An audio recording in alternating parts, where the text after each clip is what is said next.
मैं हूं एडवोकेट विवेक सिंह और आप देख रहे हैं मेरा यूट्यूब चैनल लीगल अवेयरनेस।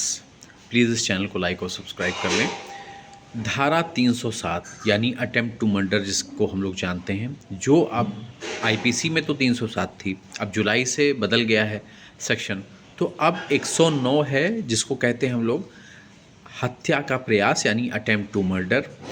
अक्सर लोग चर्चा करते हैं कि हत्या के मामले से कठिन होता है हत्या के प्रयास के मामले में बच पाना। ऐसा क्यों कहते हैं? लेकिन इसके पहले ये आप जान लीजिए कि हत्या का प्रयास होता क्या है। हत्या का प्रयास ये होता है कि जब आप किसी व्यक्ति को इस आशय और ज्ञान के साथ, यानी इंटेंशन होना चाहिए और नॉलेज होना चाहिए, इन दोनों चीज़ों के साथ आप किसी के ऊपर ऐसा वार करते हैं जिससे उसकी जान चली जाए।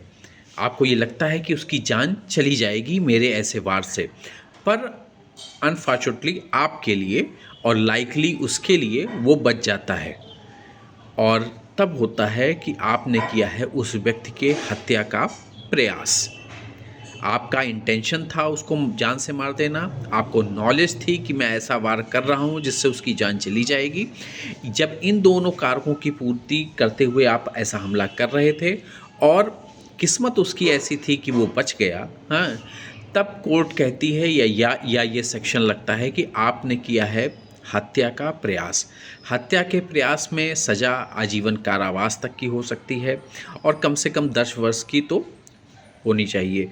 तो 10 वर्ष से लेकर आजीवन कारावास तक की सज़ा आपको हो सकती है और अक्सर कर कोई ना कोई चोट लगती है तो आजीवन कारावास की संभावना भी प्रबल रहती है। अब सवाल ये उठता है कि हत्या के मामले में क्यों कहते हैं कि हत्या के मामले में मुकदमा लड़ पाना या बच पाना थोड़ा आसान है बनिस्बत इस बात के कि आप हत्या के प्रयास के मामले में फंसे हों और उसमें बच पाना कठिन है। वो इसलिए कहते हैं क्योंकि हत्या के प्रयास वाले मामले में जो पीड़ित है, जो विक्टिम है, वो बच जाता है और वही मेन गवाह होता है और उसकी गवाही का एक इम्पोर्टेंस होता है क्योंकि वो खुद, उसको चोट लगी है, उसको इंजरी हुई है और उसी के ऊपर हमला हुआ है, वो खुद गवाह है।